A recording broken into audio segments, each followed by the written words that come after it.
어린이집에서 아이들이 크든 작든 이런저런 학대나 폭행을 당했다는 얘기가 끊이지 않고 들어오는데요. 이런 경우 범죄 피해자로 법률구조공단 도움을 받아 손해배상 민사소송도 청구할 수 있습니다. 법률구조공단 사용설명서 신세아 기자입니다.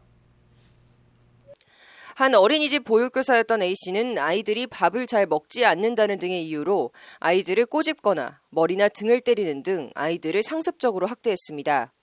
이런 사실은 같은 어린이집 동료 보육교사의 폭로로 알려지게 됐고 A씨는 아동학대 등 혐의로 재판에 넘겨졌습니다.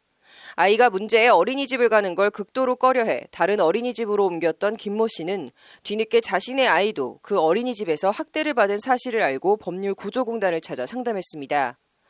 아동에게 폭행 또는 상해, 정서적 학대를 가하는 것은 신체적, 정신적인 발달에도 영향을 미치는 등 평생 씻을 수 없는 상처를 남길 수 있습니다. 이와 같은 아동학대 피해자들이 가해자를 상대로 민사상 청구를 하는 것을 도와드리고 있습니다. 범죄 피해자에 대한 무료 법률 구조에 나선 공단은 A씨를 상대로 피해 아동의 심리 치료비와 정신적 충격에 대한 위자료 등을 청구하는 민사소송을 냈습니다. 아이는 등을 맞은 기억 탓에 등이 손에 닿기만 해도 깜짝깜짝 놀라는가 하면 어린이집 차량이나 옮긴 어린이집에서도 교사들에 대한 극도의 경계를 보이고 있다고 합니다. 공단은 재판에서 이런 점을 들며 아이가 장래에도 추가 심리치료 등이 필요하다는 점을 강조했습니다.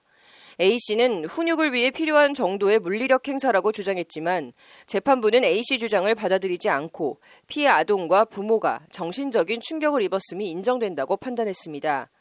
재판부는 이에 A씨는 피해 아동과 부모에게 손해배상액으로 900만 원을 지급하라는 조정 결정을 내렸습니다.